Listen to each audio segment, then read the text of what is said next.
राधे राधे, हरे कृष्णा, हरि बोल। सबसे पहले तो आप सभी का बहुत बहुत धन्यवाद।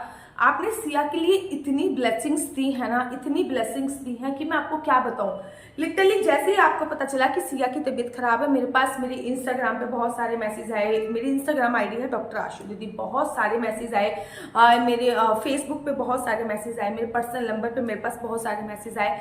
आप लोग मुझ पर भी गुस्सा कर रहे थे और जायज है। आपने सिया को पेट से ही देखा है। जब मैं प्रेग्नेंट हुई थी तब से आप नॉन स्टॉप मुझे देख रहे हो। फिर सिया पैदा हुई, आपने बचपन से देखा कि वो कैसे कैसे बड़ी हो रही है, कैसे उसने श्री धाम वृंदावन की परिक्रमा करी, कैसे मैं उसको वृंदावन धाम लेके गई, कैसे वो वृंदावन के हॉस्पिटल में पैदा हुई। ये सभी चीजें आप बचपन से देख रहे हो, तो आपका गुस्सा होना जायज है कि हाँ बच्ची कैसी है, आपका परेशान होना जायज है। और मैं समझ पा रही हूँ कि आपको कितनी ज्यादा फिक्र होगी उसकी। ये आपके मैसेजों से मेरे को दिख रहा था कि बड़े सारे लोगों ने जो जो मैसेज करे, आप लोगों का प्यार देखकर ना लिटरली मुझे आंखों में आंसू आ गए।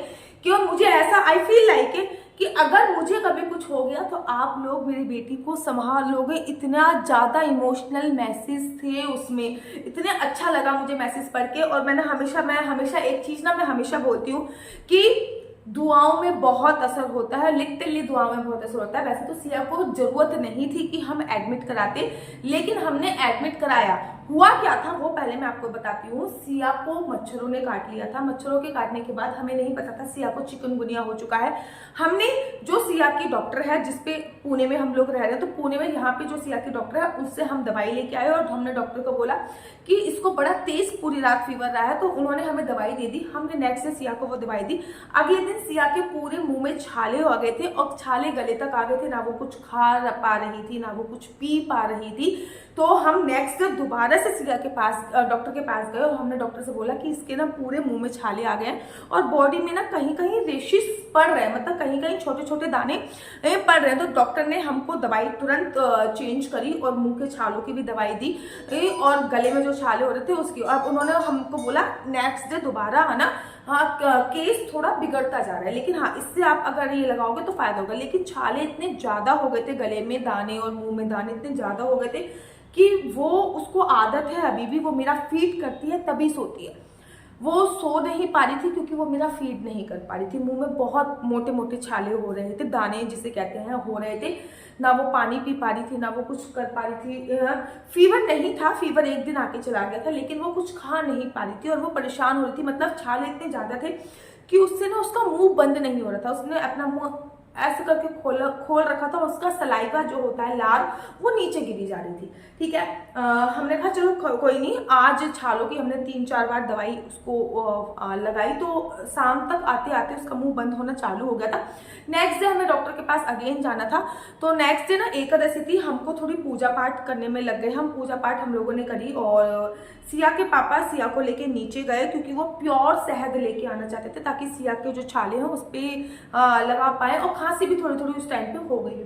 सिया के पापा सिया को घुमा के लेके ऊपर आए और हमने जो छाले वाली दवाई, क्योंकि वो कुछ खा तो रही नहीं थी, तो हमने डॉक्टर से कंसल्ट करा कि वो कुछ नहीं खा रही है, उसके छाले बहुत ज्यादा हो रहे हैं, तो ये दवाई हम कैसे दे। तो उन्होंने कहा ये दवाई एंटी स्टमक पिला सकते हो, मतलब खाली पेट खिला दीजिए, कोई भी परेशानी नहीं। जैसे ही हमने वो दवाई उसको पिलाई, 2 मिनट के अंदर सिया बेहोश होकर गिर गई। 2 मिनट तब हुए कि सिया बेहोश होकर गिर गई। दूध मेरा गैस पे चढ़ा हुआ था, पानी एक तरफ गर्म हो रहा था। सिया को हम नहलाते क्योंकि हम लोग नहा चुके थे, पानी गर्म हो रहा था। मैं बहुत तेज की, मुझे समझ में नहीं आया। मेरे हस्बैंड ने उसको गिरते हुए देखा, मैं तो किचन में ही थी। बहुत तेज की, मेरे हस्बैंड उसको लेके भागे। मैं ना अपने हस्बैंड से सिया को गोदी में लिया और फटाफट से मैं लिफ्ट की तरफ गई। लिफ्ट की तरफ मैं सिया को जगा भी रही थी साथ में कि वो कहीं सो न जाए। वो कॉन्शियस माइंड में, मैं उसको बार बार चाटे मार रही थी, बार बार उठा रही थी, सिया बेटा। मैं मूवमेंट बार बार लगातार कर रही थी कि डॉक्टर तक वो एटलीस्ट ठीक ठाक पहुंचे। ठीक है, तो हम लोग फटाफट से लिफ्ट का बटन दबाया तो लिफ्ट आने में थोड़ा 5-10 मिनट लगती है। 15वें फ्लोर पे अगर मैं स्टेयर से भी जाती हूँ 1-2 सेकंड का टाइम तो लगता है लिफ्ट आने में, लेकिन लिफ्ट फटाफट से आगे। मैंने अपने हस्बैंड से बोला कोई तो एक कॉन्शियस माइंड में होना चाहिए, इस टाइम पे समझ में नहीं आता क्या करे। तो मेरे हस्बैंड को भी समझ में नहीं आता। मैंने कहा फटाफट से गाड़ी की चाबी लेके आओ। वो गाड़ी की चाबी लेके हम गए। हॉस्पिटल हमारे घर से बहुत ही पास में था। लेकिन लिफ्ट में हमने उसे सोने नहीं दिया, उसको नींद बहुत आ रही थी। तो लिफ्ट में भी ना वो पन्नी वगैरह छेड़ रही थी और उसको नींद बहुत ज्यादा आ रही थी। तो गाड़ी में तो हमने जब उसको बैठाया तो गाड़ी में वो मुझसे ये कह रही थी कि मम्मी नहाई नहाई करने चलो। मतलब थोड़ी देर पहले ही हमने उससे बोला था कि अब पूजा पाठ सब हो चुकी है, अब तो मैं नहलाएंगे। तो हम पानी गर्म कर रहे थे क्योंकि उसको फीवर था, तो पानी गर्म। तो बार बार वो मुझसे ये बोल रही मम्मी नहाई मम्मी नहाई मम्मी नहाई। तो मेरे को समझ में आ गया कि अब वो कॉन्शियस माइंड है, लेकिन फिर भी मैं डॉक्टर के पास फटाफट से, एक हॉस्पिटल है यहाँ पे मणिपाल करके, हम वहां पे लेके भागे। तो जैसे हम लेके गए डॉक्टर के पास, डॉक्टर ने कहा लड़की अब रो रही है, बच्ची रो रही है, नॉर्मल है, सब कुछ नॉर्मल। हमने उनको बताया कि अचानक से वो बेहोश हो गई। तो उन्होंने जब ये बोला कि वो अचानक से, हमने बोला कि अचानक से बेहोश होगी, तो उन्होंने कहा एडमिट कर दो। अब ना तो हमें समझ में आया कि हमको एडमिट करना चाहिए, ना ये समझ में आया कि नहीं करना चाहिए। अब इकलौती बच्ची है, हमारे साथ फर्स्ट टाइम ऐसा हुआ है, प्रॉपर डिहाइड्रेटेड है वो, क्योंकि दूध पानी कुछ भी नहीं पी पा रही उसके गले में। तो हमने आओ देखा ना ताओ देखा, हमने कहा हाँ ठीक है एडमिट कर दो। हमें ये नहीं देखा कि हमारी बच्ची एकदम ठीक है, एडमिट नहीं करना था, लेकिन हमने लगा कि परेशानी बहुत ज्यादा है, तो हमने फटाफट से उसको एडमिट कर दिया। जब एडमिट कर दिया तो मुझे समझ में आया कि यार मैं क्या पहन के हॉस्पिटल में आ गई हूँ। मैं फटाफट से मैंने क्या पहन के हॉस्पिटल में भाग गई, समझ में ही नहीं आया उस टाइम पे। तो मैं उसको, सिया को हमने एडमिट कर दिया।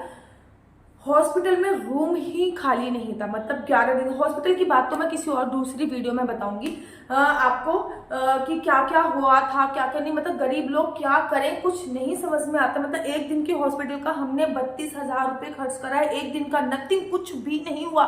एक पूरी बोतल ग्लूकोज की उसको नहीं चढ़ाई गई प्रॉपर, तब भी हमने 32,000 रुपये खर्च करे हैं, ठीक है ना। वो मैं आपको दूसरी वीडियो में बताऊंगी। बकायदा मैंने सारे प्रूफों की फोटो वगैरह भी खींची कि हॉस्पिटल, प्राइवेट हॉस्पिटल वाले कैसे ठगते हैं। बच्चा एकदम ठीक है, तब भी उन्होंने एडमिट कर लिया, और उसके बाद चलो एडमिट वगैरह कर लिया, और उसका फिर ब्लड वगैरह टेस्ट होने के लिए गया। डॉक्टर आई 10 बजे, डॉक्टर ने हमसे बोला कि क्या हुआ था, तो हमने सारी चीजें बताई, ऐसे हुआ। पूरे दिन सिया बड़ी रोई बहुत, क्योंकि उसके हाथ में वो ड्रिल, उसके हाथ में खून वून निकाला था, तो उसके हाथ में वो ग्लूकोज का वो चढ़ा दिया था, तो वो उसको दर्द हो रहा था। वो लड़की ऐसी है कि पूरे दिन घर पे इधर से उधर घूमने वाली है, एक बेड पे वो कैसे रहते, पूरे दिन वो रोही। उसी दिन रात को 10 बजे हमने बहुत इंसिस्ट किया कि रिपोर्ट्स आई कि नहीं आई, रिपोर्ट्स आई कि नहीं आई। ना तो कोई नर्स ने हमें बताया कि रिपोर्ट्स है। तो डॉक्टर आई 10:30 बजे रात को, 10:30 बजे। तो उसने हमको बोला कि ब्लड में थोड़ा सा इन्फेक्शन आया है, इतना उन्होंने हमको बोल दिया। और उसके बाद डॉक्टर ने ये बोल दिया कि अगर ये बहुत ज्यादा, क्योंकि डॉक्टर देख रही थी वो बहुत ज्यादा क्रैंकी हो रही थी, तो डॉक्टर ने बोल दिया अगर ये ज्यादा क्रैंकी हो रही है, बहुत ज्यादा रो रही है, तो इसको नींद की दवाई देके सुला दो।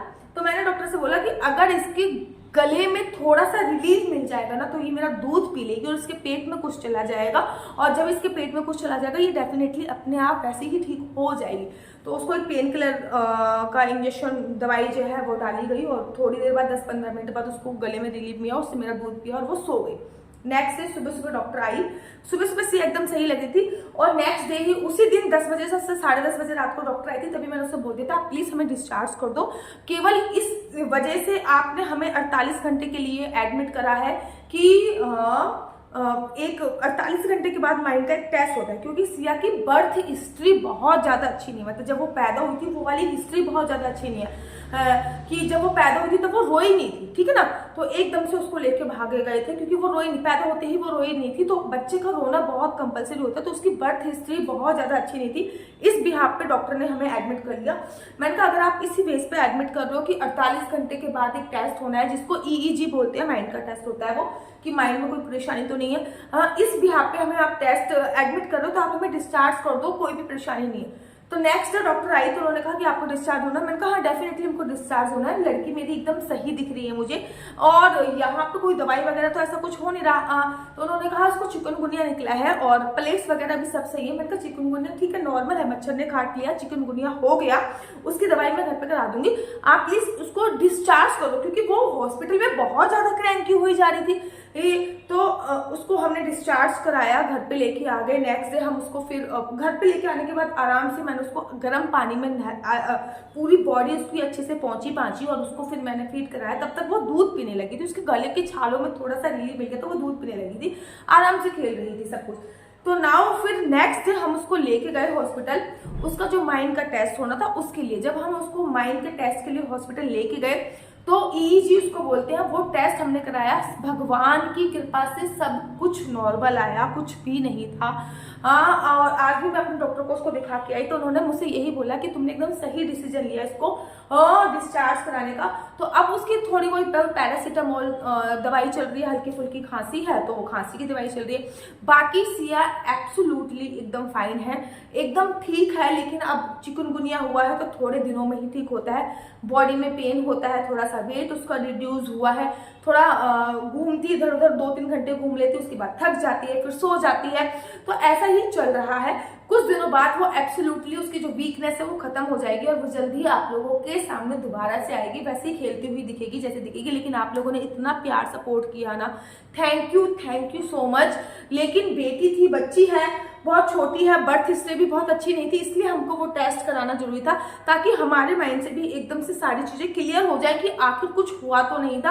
अब फाइनली क्लियर होगा कि वो डिहाइड्रेट हो चुकी थी, पूरे दिन डिहाइड्रेट हुई थी, इस वजह से वो बेहोश हो गई थी। बाकी कुछ भी, सब सारी रिपोर्ट्स नॉर्मल आई है, सब कुछ बड़ा नॉर्मल आया है।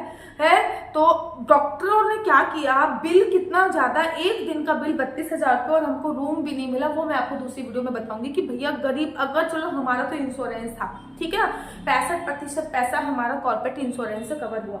अगर इंश्योरेंस नहीं होता तो ठीक है ना, अगर इंश्योरेंस तो गरीब इंसान कहाँ जाए।